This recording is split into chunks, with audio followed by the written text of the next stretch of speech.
alaikum wa rahmatullahi wa barakatuh. Our topic is on ilmu akhir zaman and modern Western civilization. What does ilmu akhir zaman have to tell us about modern Western civilization? Or in English, Islamic eschatology and Islamic eschatological explanation of modern Western civilization. This has never been attempted before by any scholar of Islam. Never. First time now we speak that. Not because scholars in the past did not have knowledge, not at all. It's because you could not attempt the subject until certain events had unfolded in the world. Like, for example, that we Muslims had control over the Holy Land, Al-Ardul Muqaddasa, the Holy Land, which is where you have Masjid Al-Aqsa, Jerusalem. And in 1917, Europeans, the European army defeated the Muslims and took over the Holy Land. And from 1918 to 1948, Britain was the mandate power controlling the Holy Land. And Britain allowed the Jews to return to the Holy Land. And then in 1948, a state of Israel was created in the Holy Land. And between 1948 and today, that state of Israel has continued to grow and grow and grow power until now it is poised and ready to take over from a United States of America, which is now in irreversible decline. I'm sorry that I have to be using the English language. I wish I could speak to you with Bahasa. A United States of America which is now in irreversible decline. And Israel is poised and ready to take over from the United States to become the ruling state in the world. So how was it possible for scholars 100 years ago to be able to understand Islamic eschatology? It is now being presented to the world of Islam for the first time. For the first time. Let us begin by defining who is modern Western civilization. It is the creation of Europe of the West. There are two Europes. One is Europe of the West, and that's the one that beats the drum very loudly. And the other is Europe of the East. And you hardly hear about that Europe.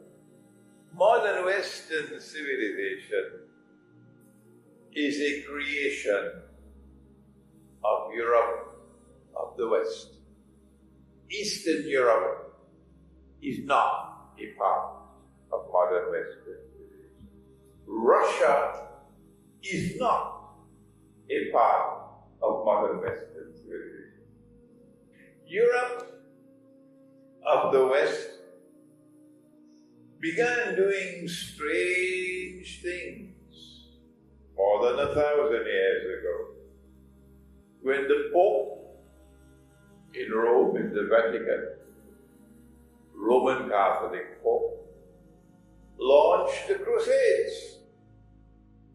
We usually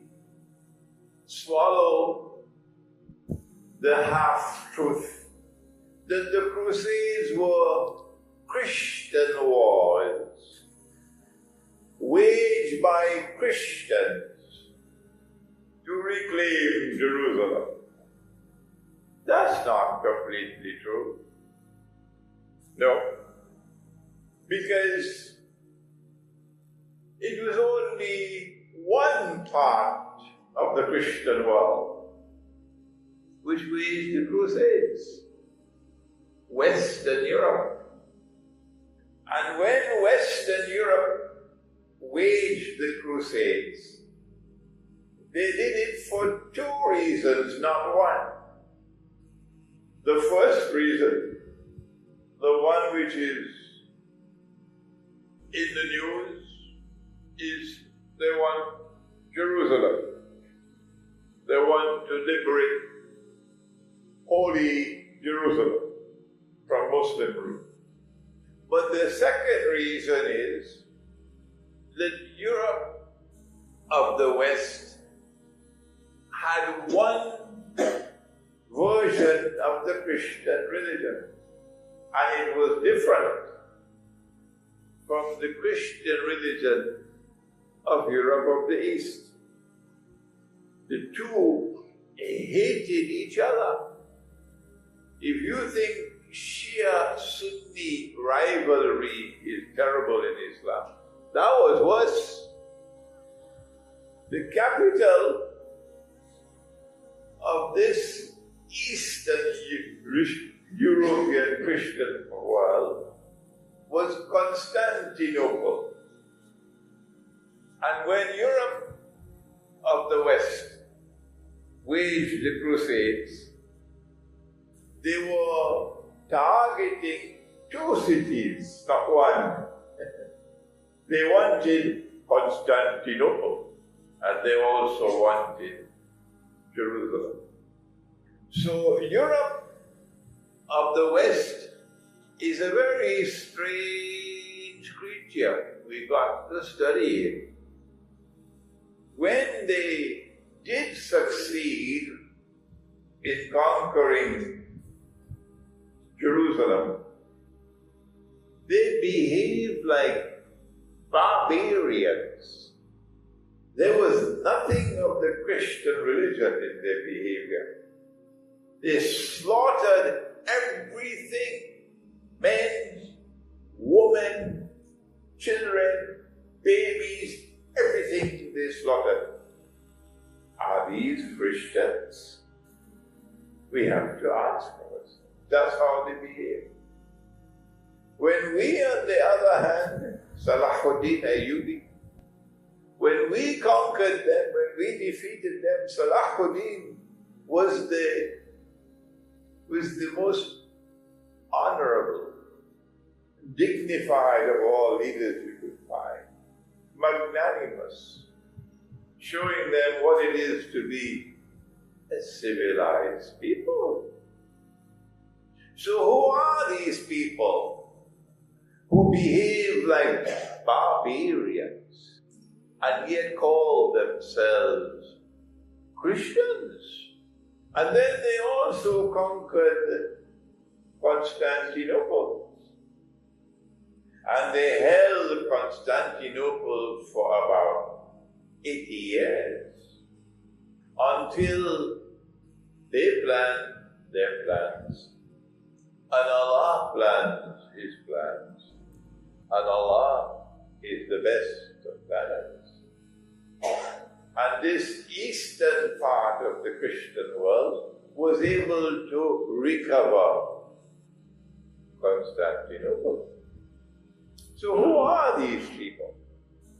Western Europe, who gave us modern Western civilization, which today has impacted all over the world. The Prophet sallallahu ta'ala alayhi wa sallam said, "Man tashabbaha biqawmin fahuwa min." Whosoever imitates a people belong to them. We used to have to write letters, and the letter would go by ship and would take months to reach. And then came a time when we used to send the telegram, and it might take a few days. And then came telephone. When you were children, you didn't have any telephone in your house. No. Did you? The elders? No. And then came instant telephone calls. And I have one here, a cell phone. And now you have the mail that you don't have to write and post. It's something called electronic mail, email. Where is it coming from? Is it Eastern Europe? No. Coming from West.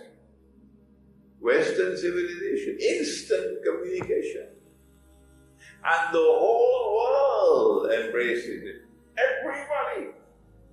Even the Indonesian maid, my daughter, your daughter, who today is a slave, she's a slave. Don't fool yourself, these are slaves now. Even these slaves, who are slaves in Lee Kuan Yew, Singapore, working for the salary of a dog, even each one of them have cell phone. We're calling Indonesia. Long ago, we had to travel, perform the Hajj. You will leave Kuala Lumpur 3 months before and travel by donkey and by horse and by car, and by ship, by camel. Now, sometimes 2 weeks before, you fly out.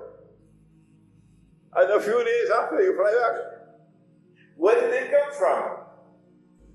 The modern aircraft, the modern motor car, the modern train, the iron horse. It didn't come from China, it didn't come from Africa, it didn't come from Eastern Europe, it came from Western Europe.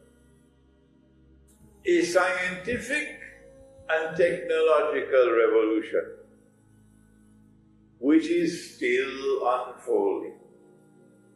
Unlike anything that mankind had ever experienced in human history. And it has come from them.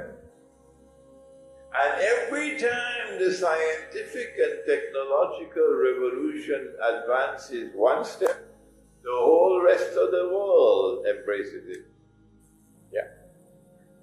If you and I do not seek to understand what is happening in the world today, then I have bitter news for you.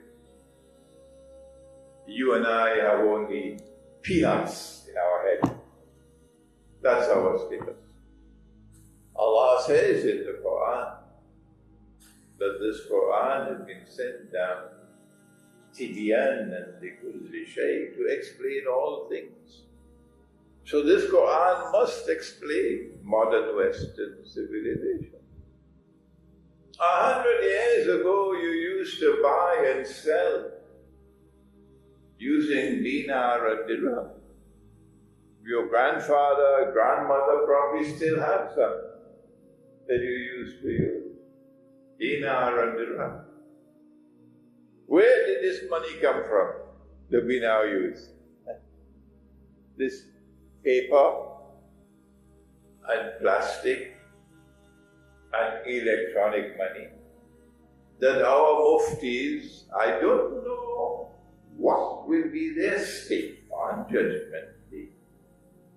I am sorry for them. They have a great surprise in store for them. The muftis who give the fatwa halal without any knowledge. They are totally ignorant.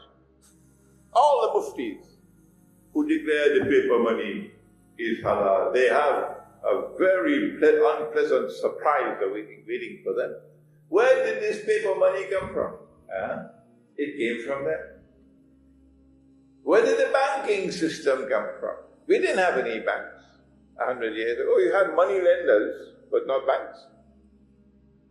Today, a banking system is poised to take over from governments. Let me repeat that. Today, a banking system around the world is poised to take over from governments in controlling the world. Where did the banking system come from? It came from them. Who are these people? Let us turn to the Quran so that the Quran might explain. Allah speaks in the Quran about the Christians, An-Nasara. And He says about An-Nasara, وَلَتَجِدَنَّ, and you will most certainly find in time to come, أَقْرَبَهُمْ مَوَدَّةً لِلَّذِينَ آمَنُوا الَّذِينَ قَالُوا إِنَّا نَصَارَى, that you will most certainly find in time to come that those who will be closest in love and affection for you Muslims will be those who say, we are Nasara, we are Christians. So if you find a Christian people waging war on Islam while saying it is a war on terror, you know they're not Christians. Not the Quran. The Quran is saying they're not Christians. Because they will be the closest in love and affection for Muslims.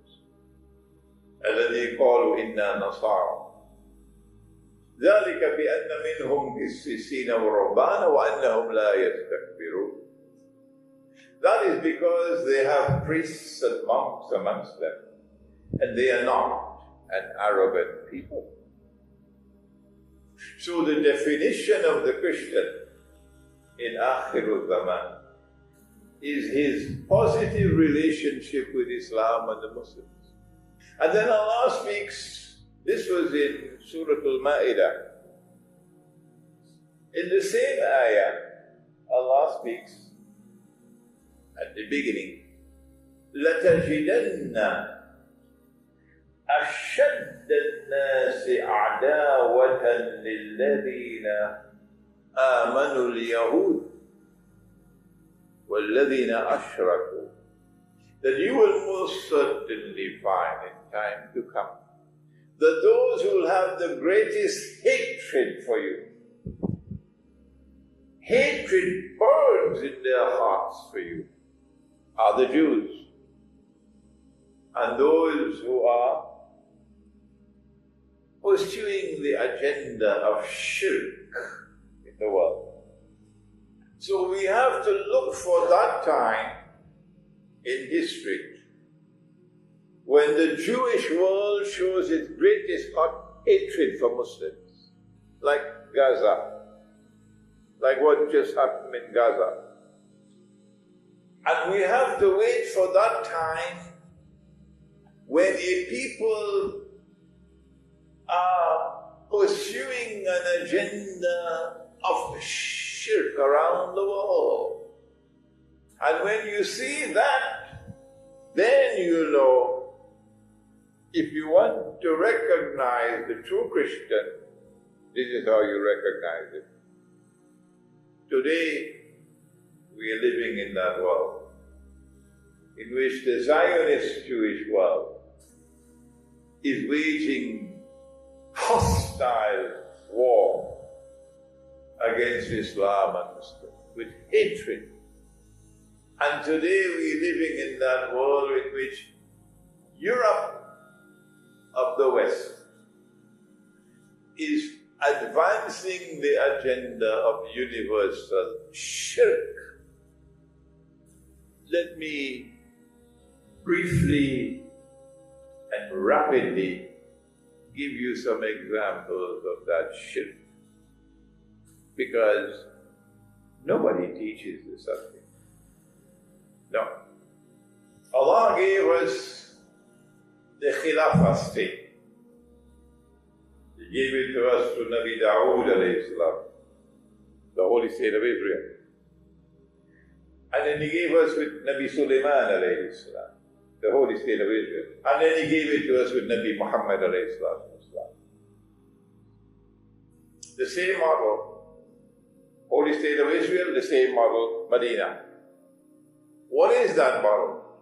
Number one, it recognizes Allah as Al-Malik, the sovereign. If you turn away from Allah as Al-Malik and you turn to something else as Al-Malik, that is shirk. Well, that is precisely what Europe of the West did when they gave us the modern state. The modern state, of which we are all citizens, no longer recognizes Allah as Al-Malik. The state is now sovereign. Parliament is sovereign, not Allah. That is shirk. But you don't have to believe me. Just wait until you go in your grave and then you know. Yes, just wait. Wait for the grave and then you know whether Imran Hosein is talking nonsense or not.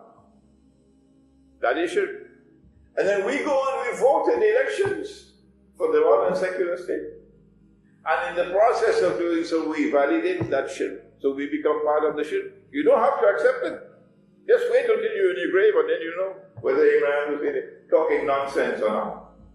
Allah gave us the law. He made some things halal and something haram.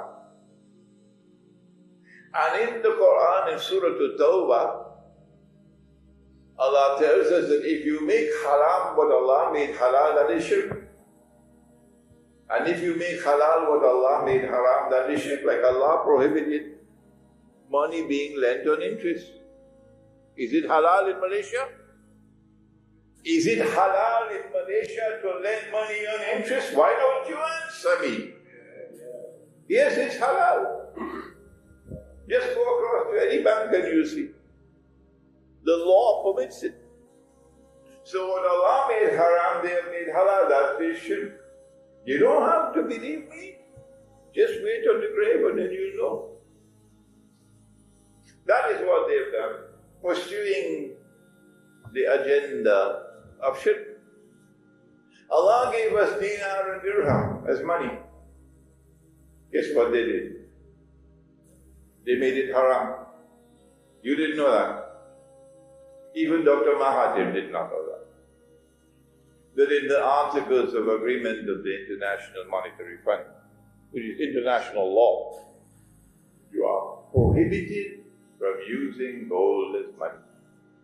So they made haram what Allah made halal. And we now accept it. And we follow it in this monetary system. And so we become part of the shirk. This is only two examples. I'll give you the others. And guess what? This is the one sin that Allah will not forgive. The one sin that He will not forgive. And during this Akhir Zaman, the whole world is now embraced by that shirk. Which explains the hadith.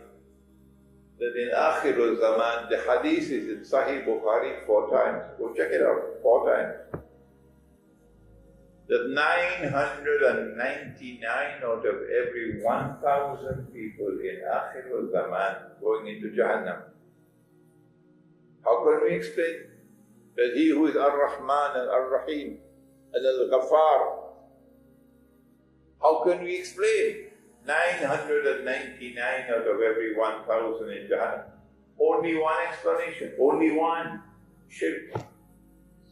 So when you see that universal shirk, and when you see the Jewish world with such hatred for you, it is at that time that you recognize the true Christian.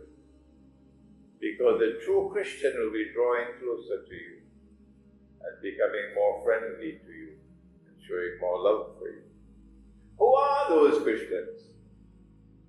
Who are those Christians? We leave Surah Al-Ma'idah and we go to Surah Al-Rum. Rum. The word occurs in the whole Quran only once. Only once. بعد أعوذ بالله من الشيطان الرجيم ألف لام ميم غلبت الروم. Rome has been defeated. Defeated in what? A game of football? No. Defeated in warfare. Warfare. في أدنى الأرض. Rome has been defeated in a land close by, close to where the Quran was revealed. So not in Washington, huh? No. Rome has been defeated in a land close by, close to Arabia. وهم من بعد غلبهم سيغلبون في بضع سنين. But Allah is saying that within a few years, Rome will turn the tables and Rome will be victorious. Oh, but the United States of America wasn't around at that time. Huh? Britain wasn't around at that time. Germany wasn't around at that time. France wasn't around at that time. NATO wasn't around at that time. So where this absolute nonsense comes from? That Rome is Washington. Huh? Have they no sense?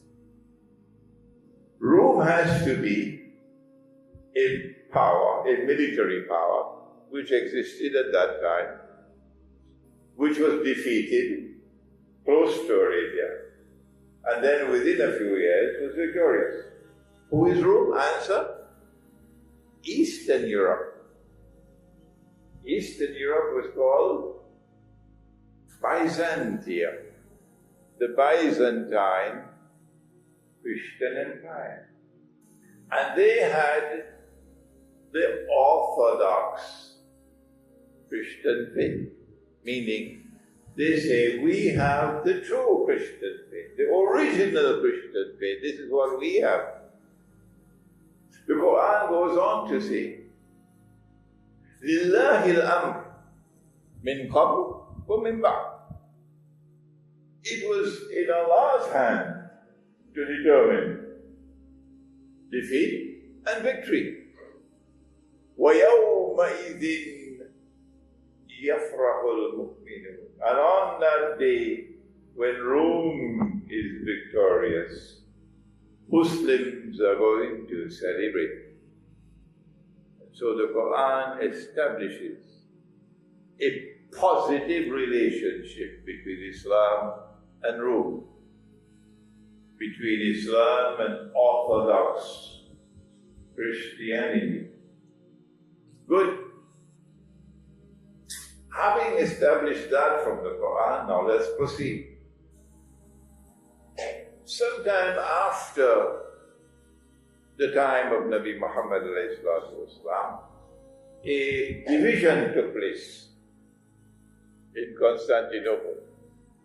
And one part of the Christian world broke away and went to Rome and established the Vatican and gave us the Pope and the Roman Catholic faith. And it was that Pope who launched the Crusades.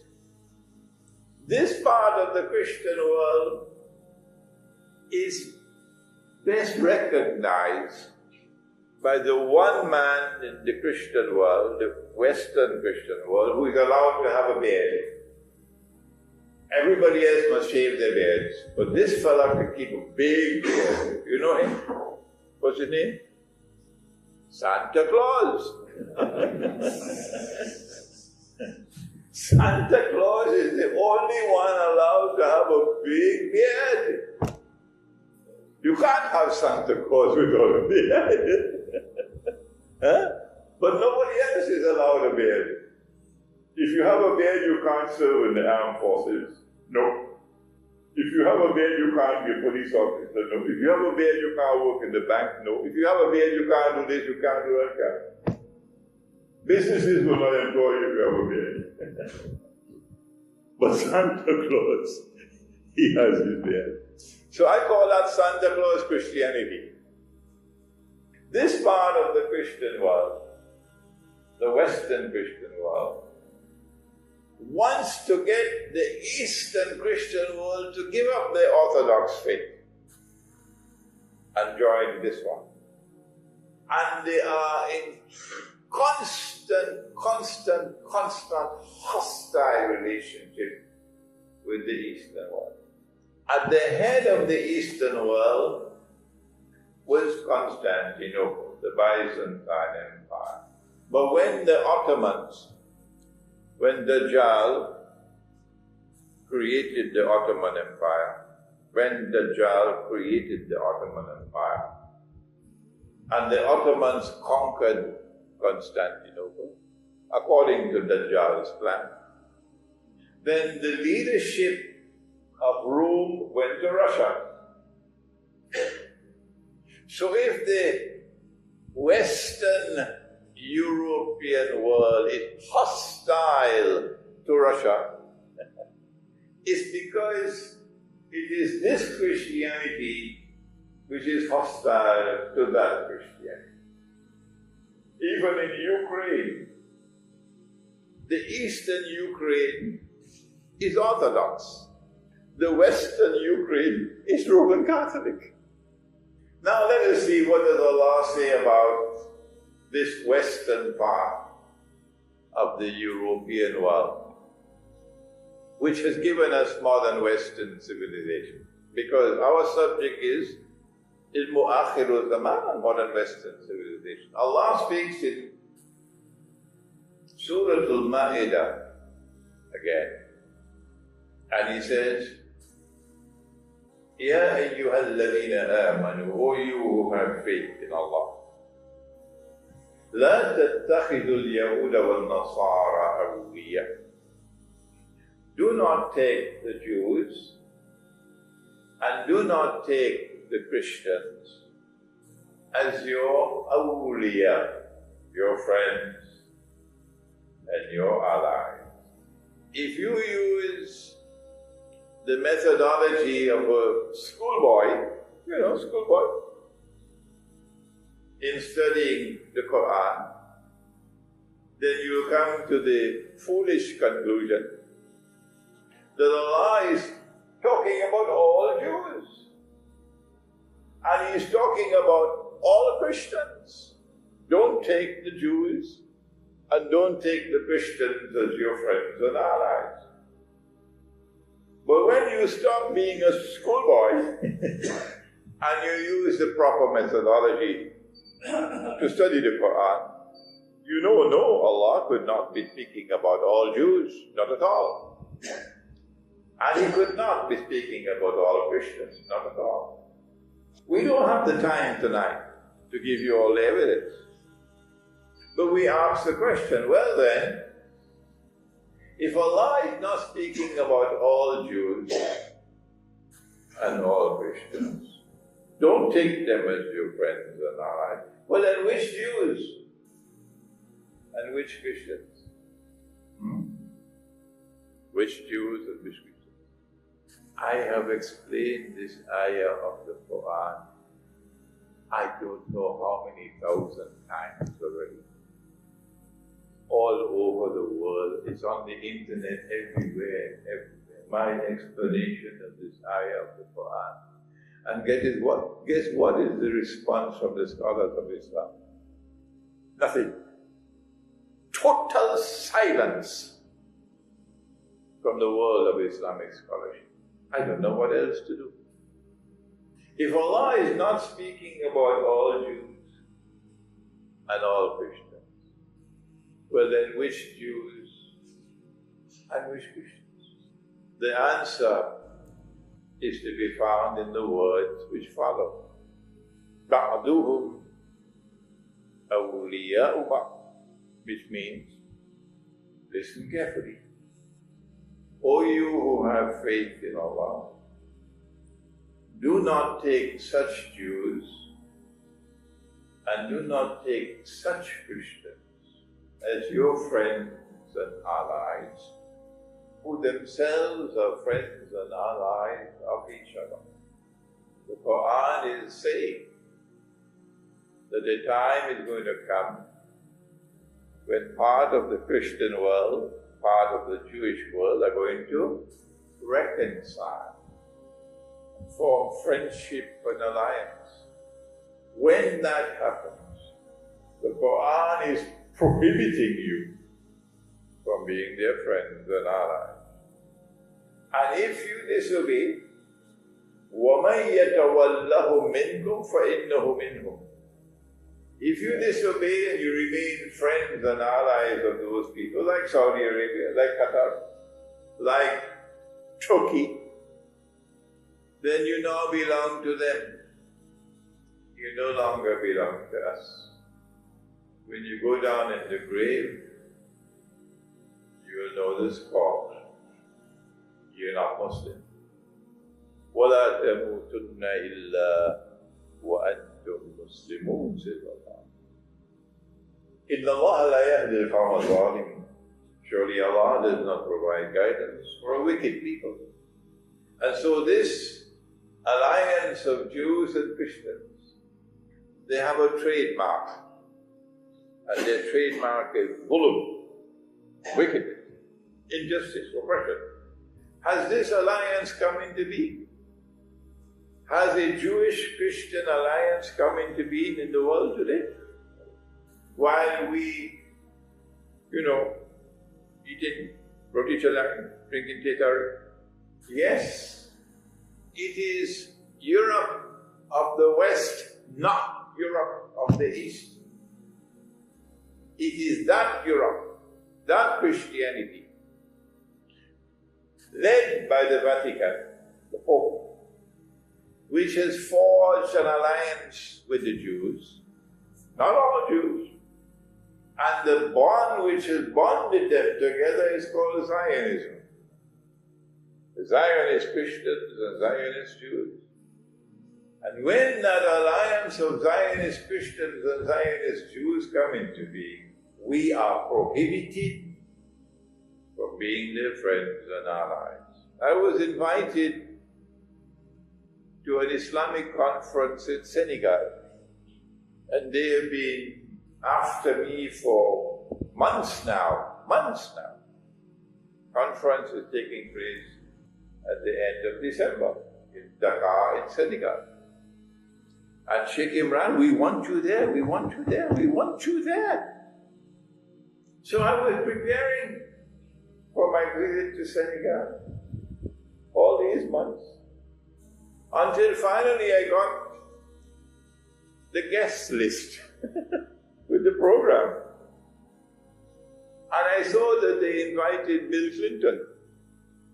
So I replied to them right away, I will not disgrace myself, and I will not disgrace the Ummah of Muhammad alayhi salatu wasalam in participating in any Islamic conference in the Muslim world in which Bill Clinton or any representative of the US government is present. That was my reply, based on Allah's command, the Quran. You cannot be their friends and allies. Bill Clinton is a Zionist, Christian Zionist. So now the Quran has explained to us that this part of the Christian world is a Christian world with which we are going to have friendly relations. They will have love for us. And guess what? I traveled to Moscow last year for the first time. After I had given a lecture at UIE in the masjid on the conquest of Constantinople in Akhirul Zaman. Nabi Muhammad alayhi salatu wasalam prophesied that we will conquer Constantinople in Akhirul Zaman. And they, in Turkey, the Ottoman Empire, they gave us this rubbish. The conquest of Constantinople in 1452 by Sultan Muhammad Fatih, that fulfilled the prophecy of Nabi Muhammad. I said, that's wrong, false. The conquest of Constantinople is coming. And it comes after the Malhama, or Armageddon, or before. He praised the army that will conquer Constantinople. And he praised the commander, لَتَفْتَحَنَّ الْقُنْسْتَنْتِنِيَّةِ وَلَنِعْمَ الْأَمِيرُ آمِرُهَا وَلَنِعْمَ الْجَيْشُ ذَلِكَ الْجَيْشُ, said the Prophet. But this army that conquered Constantinople in 1452, guess what the first thing they did? Shamefully, disgracefully, manifestly sinfully, they took the greatest cathedral of Rome, Hagia Sophia, which had been a Christian cathedral for 1,000 years. This is the heart of Rome, this cathedral.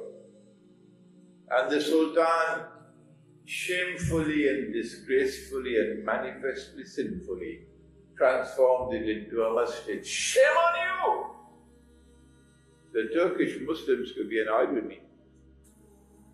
But my job is a scholar of Islam, to teach deen.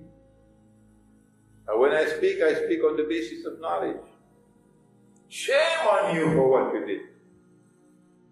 One day we will conquer Constantinople. It's coming. And on that day, we will return this cathedral to you, the Christians. And we will offer an apology to you for what we did. And we will restore the name of the city. So that name which Nabi Muhammad ﷺ used with his own lips. He said, Constantinople. So Mustafa Kamal, get lost. You cannot change the name and prohibit us from using the name Constantinople. That lecture reached the whole of Eastern Europe. That lecture reached Russia. And I got an invitation from the State University of Moscow, the most important university in the whole of Russia. They invited me. And I went. And believe you me, Imran Hosein with his hat and beard. And when I went there, the scholars, the Russian scholars, in their most famous university, they received me with so much respect. They treated me with so much respect. And after we had dialogued for, I don't know, about 3 hours, they had affection for me. And they were insisting that I must return. You think I could get that kind of reception in Washington or London or Paris? Huh? Well, I have news for you. Your prophet, he said that in Akhirul Zaman, you Muslims will make an alliance with Rome. And Rome today is led by Russia. I wonder how many governments in the world of Islam know about that. And their favorite pastime is to fly to Washington. Their Qibla is not in Makkah, their Qibla is in Washington. Perhaps it's because the Malaysian government refuses to bend its knee that you've lost the first aeroplane, and then you lost the second aeroplane. And until you bend your knee to them, you keep on being attacked. You keep on being attacked. So this is the Quran explaining that this part of the Christian world is the one with whom you will find love and affection. and with whom you will make an alliance in Akhirul Zaman. And that part of the Christian world, which is modern Western civilization, that is the part which will have the greatest amount of wickedness in their conduct. But that part of the Christian world with whom we are prohibited from having friendly relations, they have a sinister agenda. They have an obsession with Jerusalem, the Holy Land. They are the ones, a British army, defeated the Ottoman army and took Jerusalem. And on that day when the British general entered Jerusalem, in 1917, he said, "Today the Crusades are over." No, the Crusades were never over. They're still having crusade now in Syria. They're bombing Syria. They're bombing ISIS in Syria. It is that part of the Christian world which brought the Jews back to the Holy Land, Britain and the United States. It is that part of the Christian world which brought back the state of Israel in the Holy Land. It is that part of the Christian world which has been protecting that Israel and causing that Israel to grow and grow and grow. And now we turn once again to the Quran for an additional explanation of modern Western civilization. Those of you who are familiar with my book, Jerusalem in the Quran, we have it in English, we have it in Bahasa. Many people buy the book, few people read it. Sheikh, I read the first part of it many years ago. Life is busy. Okay, that's your choice. I explained the subject in Jerusalem in the Quran about 12 years ago. Allah speaks in Surah Al-Anbiya about a town. The Arabic word is Qarya. Qarya. Kampung. Qarya. Allah speaks in the Quran about a Qarya which He destroyed, and the people were expelled, and then He placed a ban on them, but they could never return to reclaim that Qarya as their own. Tak boleh. Until a certain moment in time. Let's go to the Quran. It is Surah Al-Anbiya, verse 95. وَحَرَامٌ عَلَى قَرْيَةٍ أَهْلَكْنَاهَا أَنَّهُمْ لَا يَرْجِعُونَ. They cannot return. حَتَّى إِذَا فُتِحَتْ يَأْجُوجُ وَمَأْجُوجُ, until Gog and Magog are released. وَهُمْ مِنْ كُلِّ حَلَبٍ يَنْسِلُونَ, and they spread out in all directions. Only then will the world witness the people of this town returning to reclaim the town as their own. Today, after you read Jerusalem in the Quran, everybody knows it's Jerusalem. The town is Jerusalem. Except, you know who? The only people who don't know that it is Jerusalem are the ulama of Islam. That's the only people on the face of the earth who do not know that the town is Jerusalem. The ulama of Islam. وَحَرَامٌ عَلَى قَرْيَةٍ أَهْلَكْنَاهَا أَنَّهُمْ لَا يَرْجِعُونَ. It is haram for the people of a town which we destroyed and expel them from the town.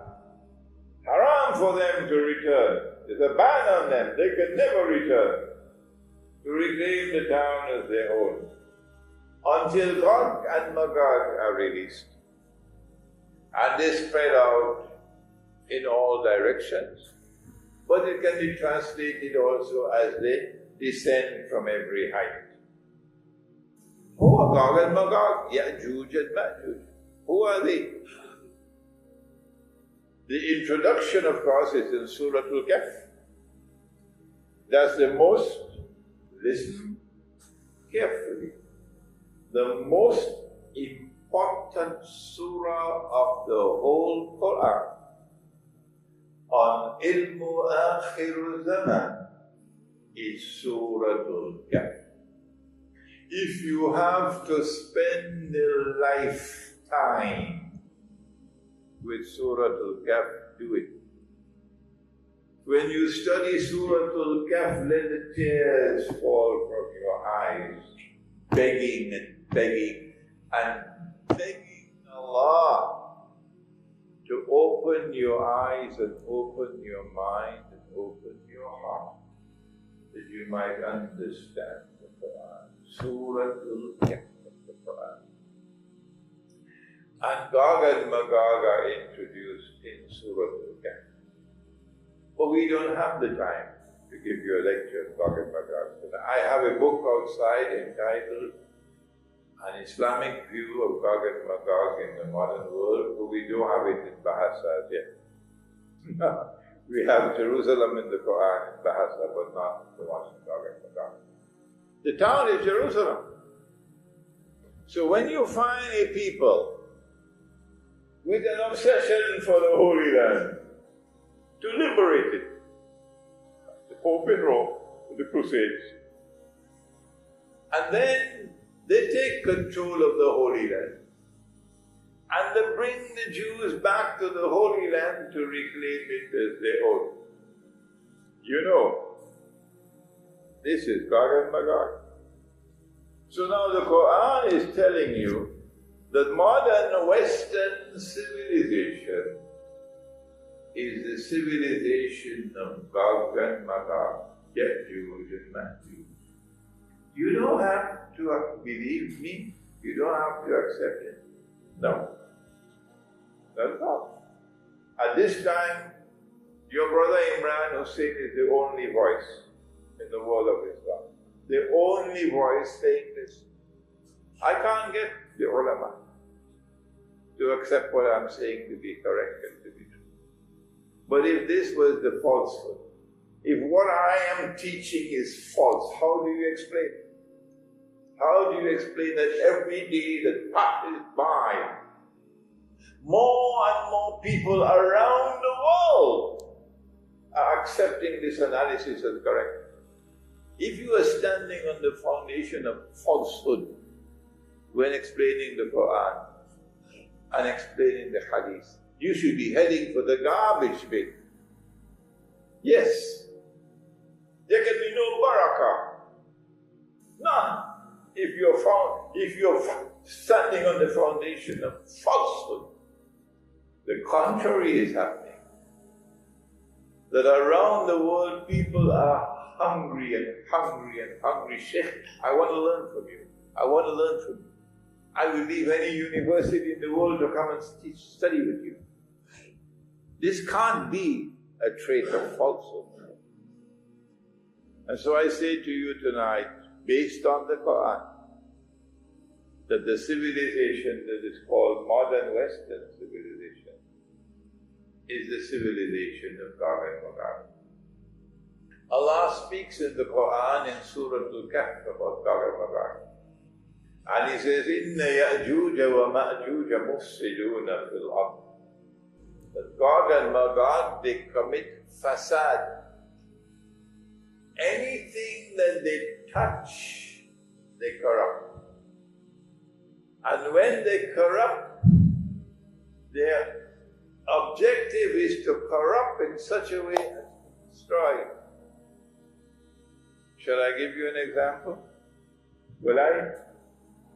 There is another actor at work. It's not only Gog and Magog, it's Dajjal. Dajjal is the mastermind who created modern Western civilization. Oh, we don't have the time tonight to deal with the child. But if you read Jerusalem in the Quran, you will see Pax Britannica, and you will see Pax Americana, and then you will see Pax Judaica. Guess why they are bombing Syria? Do you know what? They are bombing Syria, they say, because of ISIS. But ISIS is a smoke screen that they created themselves. Their objective is to make of Syria another Libya. That's what they want. But they've not been able to succeed so far. No. The Syrian government has been supported by Russia, by China, by Iran, by Hezbollah in Lebanon. And the Syrian armed forces have fought with great bravery. The Syrian people have backed their president and their government. And so 3 years have passed and they've not succeeded in bringing about regime change in Syria. They want the regime change in Syria. Why? Because they want an Islamic government in Damascus. That's why. They want an Islamic government like what you have in ISIS, beheading people. That's what they want. So they can say to the world that Islam is a rising force once again. And Islam is a menace to the world and a menace to Israel. We've got to do something about Islam. So they can wage their pre-planned war, casus belli. That's why they want regime change in Syria. And they're going to get it now. They're going to get it now. They failed in Ukraine. They set a trap for Russia. And Allah guided Russia. And instead Russia handed them a defeated Crimea. Biggest setback that the Zionist movement ever experienced in their entire history was the loss of Crimea. And that was the brilliance of Russia. And they're losing in eastern Ukraine as well. So what they did was, in order to start the bombing on ISIS, they had to get the government of Ukraine to settle quickly. Settle with eastern Ukraine. A ceasefire. They needed this, so you got it, so that they could start the bombing. ISIS is a smoke screen. The idea is to start bombing in Syrian territory. Security Council of the United Nations can't stop them. Because who is there? Only Russia. If anyone is to stop them from bombing in Syria, it has to be Russia. And that's what they want Russia to do. Because they want a war with Russia. I cannot explain to you in this short period of time why they want the war with Russia. It has to do with the mountain of gold and the river Euphrates, the monetary system, and BRICS. They want to preserve their rule over the world of money. That is what they want. And Russia today is the greatest threat to them because of BRICS. But I don't have the time to explain that to you. I don't have the time. So they're hungry, they're bloodthirsty for war with Russia. It's going to be a nuclear war, but they know they have to do it. Because Israel cannot rule the world until Russia submits. So now the bait is set in Syria. The bombing has started. Russia can do nothing more than protest. And protesting is not going to help you. They will continue to bomb and continue to bomb and continue to bomb until one day the Syrian armed forces will have to respond. And on that day when the Syrian armed forces respond, then the war will really start. It wouldn't last for long, because Russia cannot intervene. If Russia intervenes, it's nuclear war. And the Russian people will not accept a nuclear war to save non-Russian territory. So it's a foregone conclusion that they're going to succeed. It's just a matter of time before Syria becomes another Libya. But when ISIS takes over Syria, guess what's going to happen? Remember, the Prophet ﷺ prophesied an alliance with Rome in Akhirul Zaman. That's what they don't want. That is what they don't want. So I am telling you, I'm sorry to say it, but I am anticipating that these so-called jihad mujahideen, I call them Dajjal's warriors, from the time they take over Syria, they're going to slaughter the Christians. It will be slaughter of the Christians. These are not Western Christianity, this is Orthodox Christianity. And when the Orthodox Christians are being slaughtered in Syria, in Iraq and elsewhere, then the Russian people will force the government to intervene. And then you'll get your nuclear war. That's the Armageddon, or the Prophet ﷺ called the Malhama. This is coming. They want the Malhama so that they can force the submission of all the world to the state of Israel. When the Malhama takes place, it will be thousands of nuclear weapons being used. We never experienced anything like this before in history. This will be the first time. When a nuclear explosion takes place, it's a mushroom cloud. So thousands of nuclear weapons, you would not be able to see any sunlight. The world will be in darkness for I don't know how long. No sunlight. When all these nuclear explosions take place, they emit radiation. That radiation will contaminate the atmosphere. So no aeroplane can fly. No missile can fly. No bird can fly.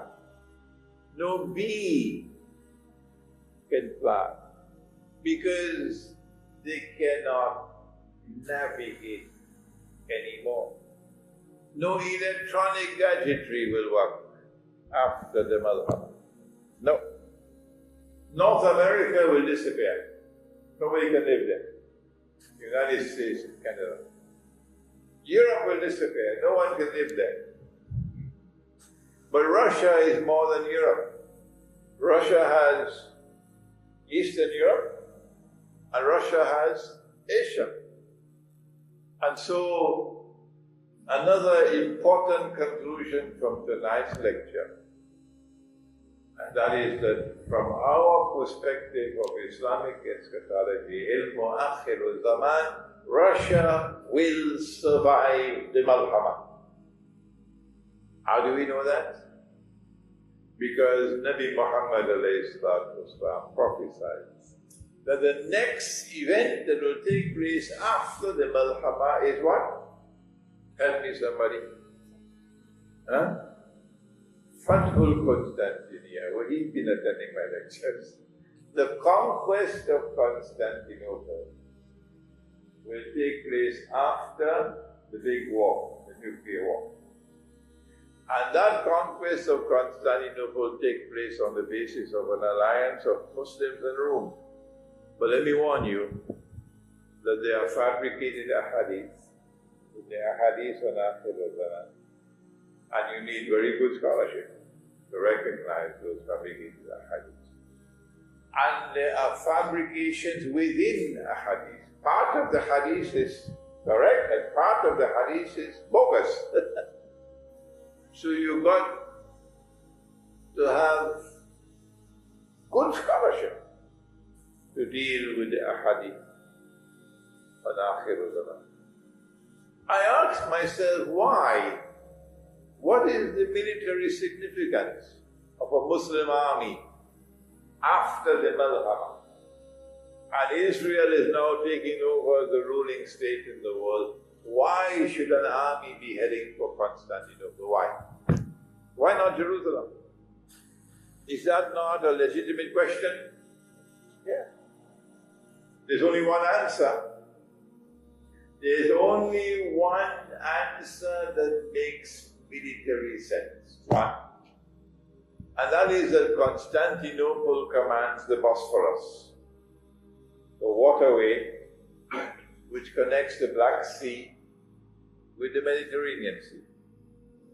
The Russian naval fleet is in Crimea. Crimea. Russia does not have any warm water port except Crimea, because on the north in the Arctic it's frozen for most of the year. So the Russian fleet, navy, is in the Black Sea.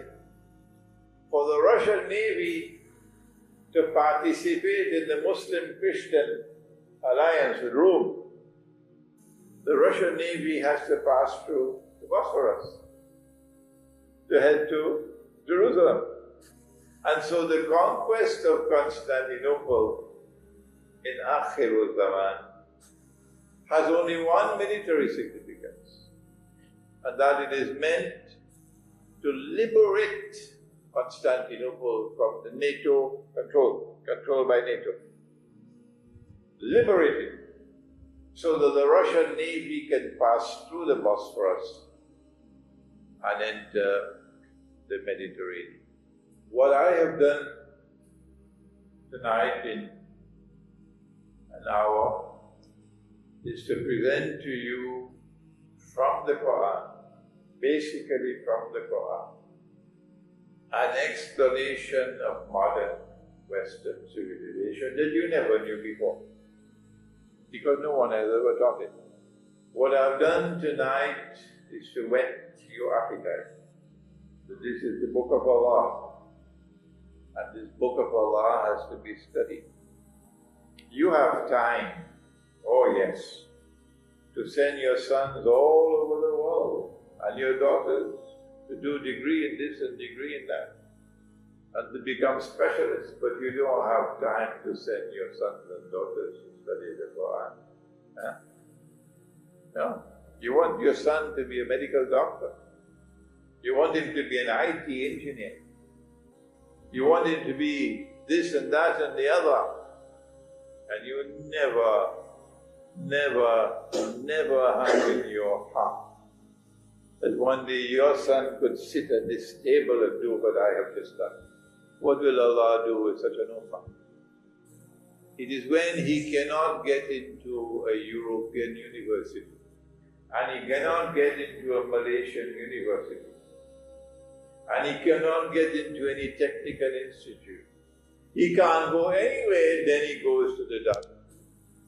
Yeah? So what do you expect to come out of the Darul Ulum? Do you expect that to be the highest scholarship possible? Because all he wants is the job of the Imam. We pray that tonight's lecture will open your eyes to the importance of Ilm Akhir Zaman, importance of studying this subject, importance of going to the Quran and the Hadith, that they might explain the world in which we live today. We have a little time, inshallah, which we can respond to questions and also comments. The Indonesians themselves are not aware that Indonesia has a very, very, very important role to play in Akhir Zaman. And even the Indonesians are not aware. But to explain that, I'm going to have to spend about 15 or 20 minutes. We don't have that time. I have to go to the hadith about the river Euphrates, the mountain of gold. You know what I'm talking about? Yeah. That from the river Euphrates, from underneath will come a mountain of gold. Sahih Bukhari. People will fight. 99 out of every 100 will be killed. Everyone will say, I'll be the one to survive, and Muslims must not touch that gold. That gold, mountain of gold, is the ocean of oil. An ocean of oil which one day will function as gold, and that happened in 1973 when the petrodollar came into being. And the malhama that is going to be fought is because Russia, as the head of BRICS, is challenging the petrodollar monetary system. You know about BRICS? BRICS, Russia, China, India, South Africa, and Brazil. These five. And they are challenging the petrodollar monetary system. The war that is coming, that will be fought for the mountain of gold, the Malhama, is a war for the survival of the petrodollar monetary system. The Zionists want to maintain control over money. When the Malhama takes place, there will be no more electronic money, no more paper money, no more plastic money.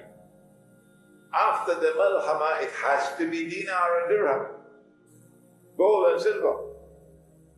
And Israel will then become king, because the Jews, the Zionists, control the gold of the world. They took all the gold out of Fort Knox, all the gold from the Federal Reserve, all gone to Israel already. That's why Germany can't get back the gold, because it's gone. So Israel will command the world of money when we return to dinar and dirham, because Israel controls the gold. Now something will happen in Indonesia. Lee Kuan Yew wouldn't like this at all. And Israel's control over money will collapse. What is it will happen in Indonesia? Can anybody tell me? The earth, give me the hadith. The earth will, when a woman becomes pregnant, beginning, doesn't she vomit? Vomiting? You married as yet? Vomit? Vomiting, huh? The hadith is that the earth will vomit from its liver columns of gold and silver. I couldn't understand this vomiting. I couldn't understand it. For 20 years now, this hadith I couldn't understand, until I went to Jogja last month or 2 months ago. And in a retreat in Jogja, one of the people present mentioned that in Java you can't control the people, because everywhere in Java people digging for gold, because the volcanoes sometimes produce gold. It clicked. That's the vomiting. Active volcanoes. That's how Allah will bring the gold out. Where will it come out? It has to be coming out where it's already coming out. And then they told me in Indonesia, from Sumatra all the way down to the end, it's called a ring of fire. You heard about it? Ring of fire, active volcanoes. So it is Indonesia that is destined one day to bring down the control of money that the Zionists have. And on that day, Ahmad Sukarno would smile, because he is the only one. The only leader in the whole world of Islam post-Caliphate was Ahmad Sukarno, who, when Indonesia became independent, he said, the Indonesian rupiah must be convertible into gold. And he called the scholars, the ulama, and he decided that 10 rupiah would be equivalent to 5 ounces of gold, or 5 dinar or something like that. You think anybody else in the world of Islam dare to talk about that today? These boys that we have ruling over us? That was Ahmad Sukarno. That was one of the reasons why they had the coup d'etat, to remove him and replace him with that puppet, that Zionist puppet called Suharto. Ahmad Sukarno is the only leader in the history of the world of Islam post-Caliphate. Only one. Today you'll call him a fool. Those who have peanuts in their head. He took Indonesia out of the IMF. He did. And may Allah bless him for that. May Allah forgive him his sins for that. May Allah forgive him his sins for that. The only one who took Indonesia out of the IMF. Hugo Chavez tried. May Allah bless Hugo Chavez for that. May Allah bless Hugo Chavez for that.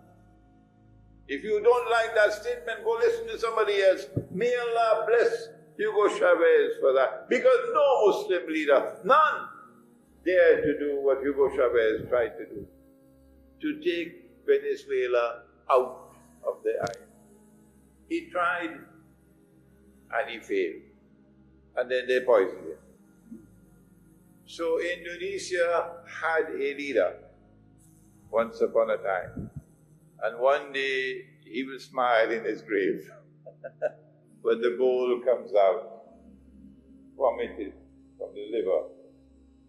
And that gold brings down Israel's control over gold. Any more questions? The Zionists, most probably, but we'll never get the true story, most probably are angry that the Malaysian government is not prepared to bend down and to submit over some issue. And they want to teach Malaysia a lesson.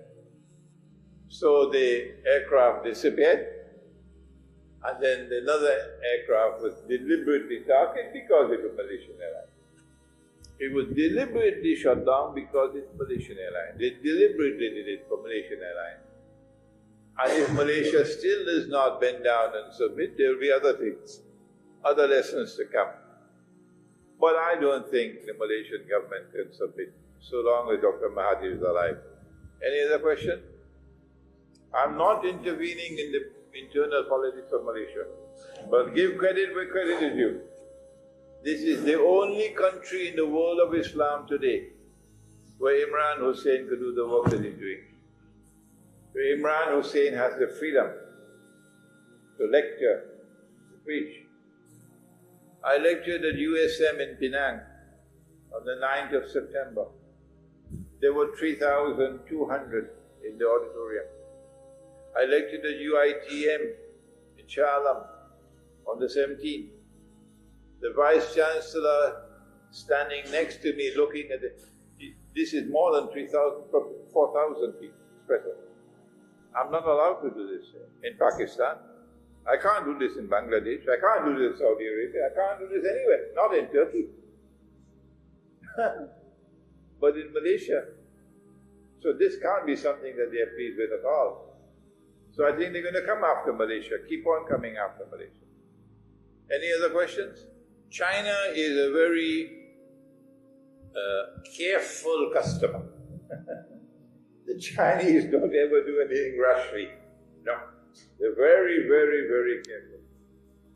But China did reveal its profile when the CIA launched their attack in northern Pakistan in a place called Abbottabad, and they said they killed Osama bin Laden, and then they took his body and they threw it in the sea, and then a big fish came and swallowed it.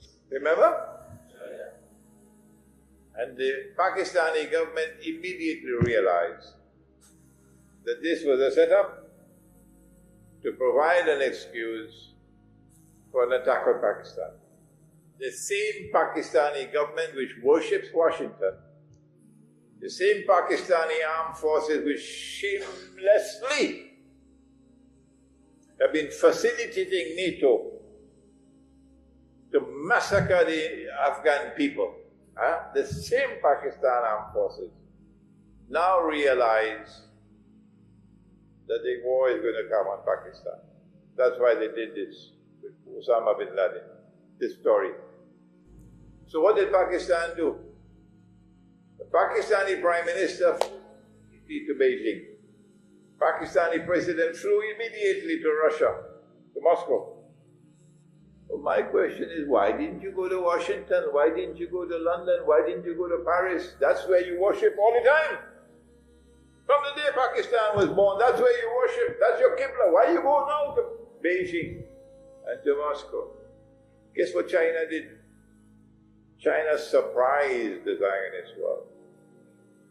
China declared as China has never ever declared before in modern Chinese.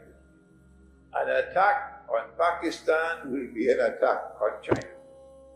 When that declaration was made, they couldn't attack Pakistan because they didn't want a war with China on their hands.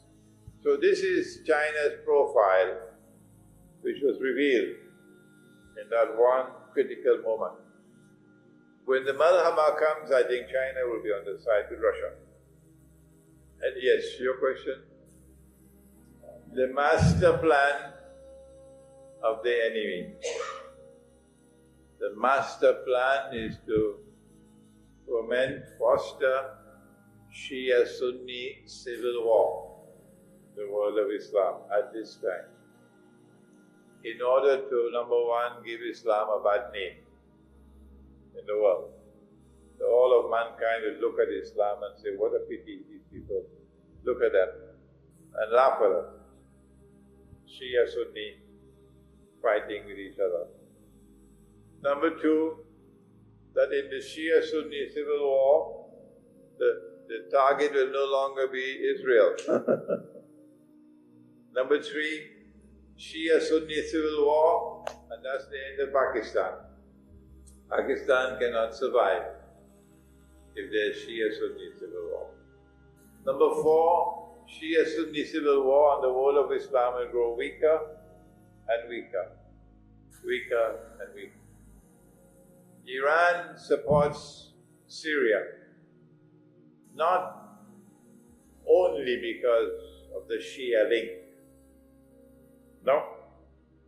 Iran supports Syria because Iran is in an alliance with Russia, Rome and Islam, what the Prophet said.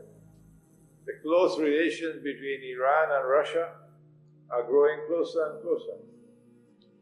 And Syria is an ally of Russia. Russia has a naval base in Syria. So these are naturally allies, Iran and Syria. So there is no surprise if Iran should be supporting Syria in this effort by the Zionists to bring about through insurrection and regime change.